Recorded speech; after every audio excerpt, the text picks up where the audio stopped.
Guys, this is Frank, and I am doing another tutorial video. I was asked by a couple teachers about the tutorial videos that I create and to create a tutorial on how to create a tutorial, I guess. But there are a couple different ways that I want to share with you how to do it. The first one I'm going to share with you, this first video, it will specifically be talking about a website called Screencast-o-matic. Screencast-o-matic can be located at this website here, and what it is it's an online screen recording website. So initially you can record for free. You can go on there now and start to record, but there are time constraints and things of that nature. So if you were to upgrade, which I did, I pay $18 a year to upgrade. I can increase the amount of time that I'm using the video. A couple benefits: longer recording times. I can also edit. There's more editing features, and the website also has the ability to house videos instead of housing them on my computer and eating up a bunch of space. My 18 bucks goes towards me being able to store them there. However, I don't use any of those features. I do use the longer recording times, and I'm tinkering with the editing features. I don't house my videos on Screencast-o-matic because I have created a YouTube site for myself, which is where I house those videos. When using Screencast-o-matic, there's several different options that you have as in using the viewing. So you can get a camera shot, which would be a whole camera version. You can get a screenshot, which is just the screen of your laptop or your computer, or you can do both. One more option that they do give you is a selected area. So I'm going to show you some pictures of what these things would look like. So if I was looking at just a camera view, well, this is the screen view. So if I was going to record, this would record my entire computer screen. So that's the screen version. This would be the camera version, and it would just be recording me in this little square here.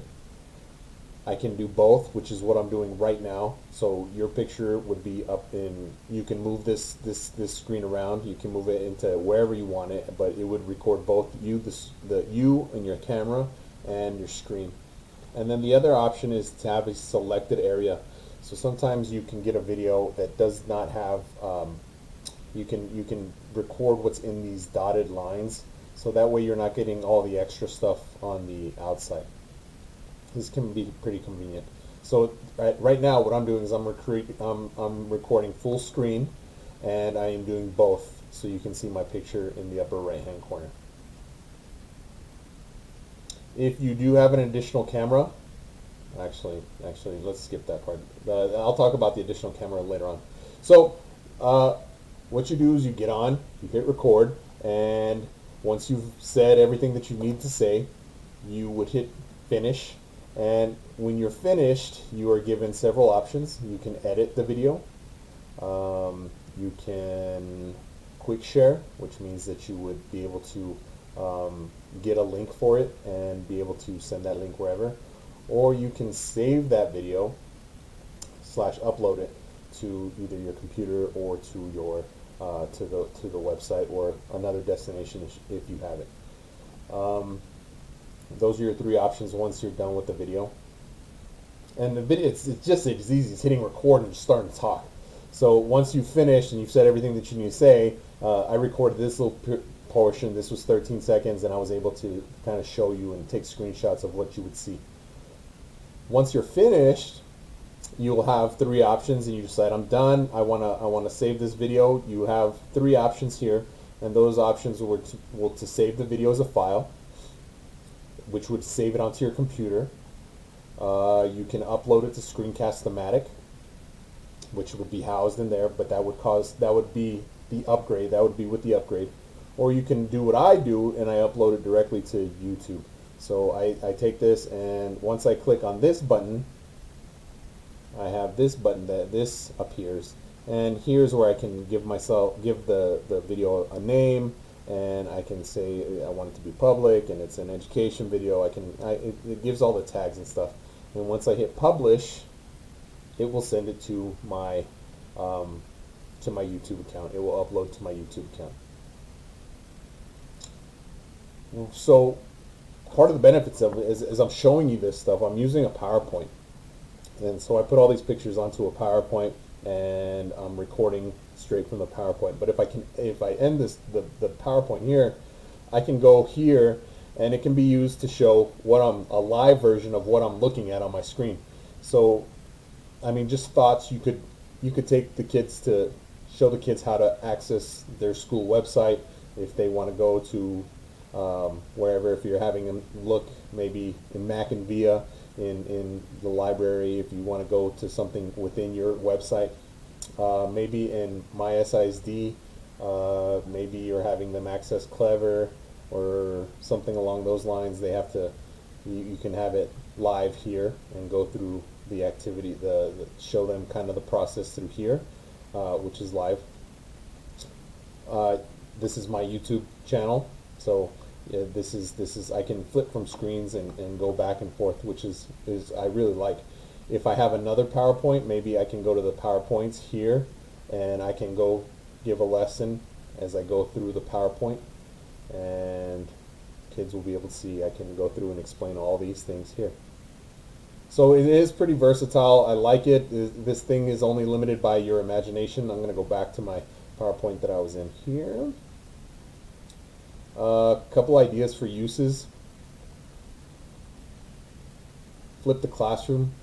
So by flipping a classroom, what this would mean is that instead of having the lesson taught in class, you would have the ability to teach the lesson as homework. The kids would watch the lesson as homework, and then when they come into class the next day or whenever, you would be able to have them work on their homework in class, and you're there to provide the support that they may need. So this is one good way of doing this, and this is kind of something that we've been forced into with the conditions that we are in today. So this would be very useful.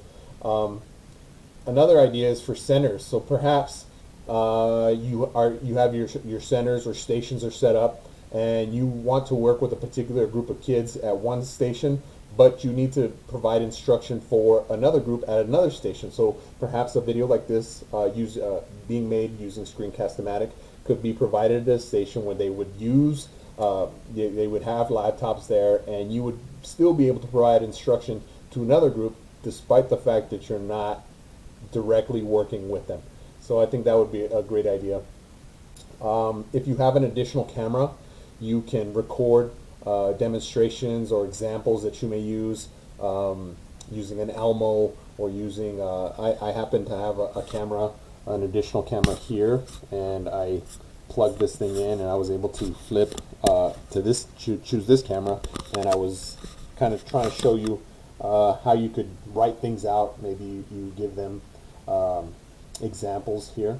And probably my favorites, this is one of my favorites, was as accommodations. So we have students that have certain accommodations within our class, and perhaps having the test read to them was one. I know that I have a science teacher who recorded herself reading every one of the questions on a 9 weeks assessment, and that student was allowed to work with a laptop and go through and pause and listen or play the question, pause it, go back. That student has the option to have everything read to them as many times as they want. They can rewind it, listen to it again, and they don't have to be taken out of the classroom, or you don't have to read it during and try to proctor an exam at the same time. So I thought this was a great idea. But this is, like I said, this is only one of the ways that you can use, or one way that you can record yourself. And I want to create another video showing a second way through Teams, and then possibly maybe a bonus video. But I need to figure out that third bonus video first, how to do that. So, but that brings this Screencast-o-matic tutorial to an end. kind of here's my credits and stuff. But again, if you have any other suggestions or if there's anything else that you want to kind of learn how to do, I think I'm getting better at these little videos, and just reach out and let us know. Either your IT support, your specialists that are in your campus, they can help you out. IOs can help you out. So just let us know anything. Thanks. See you next time.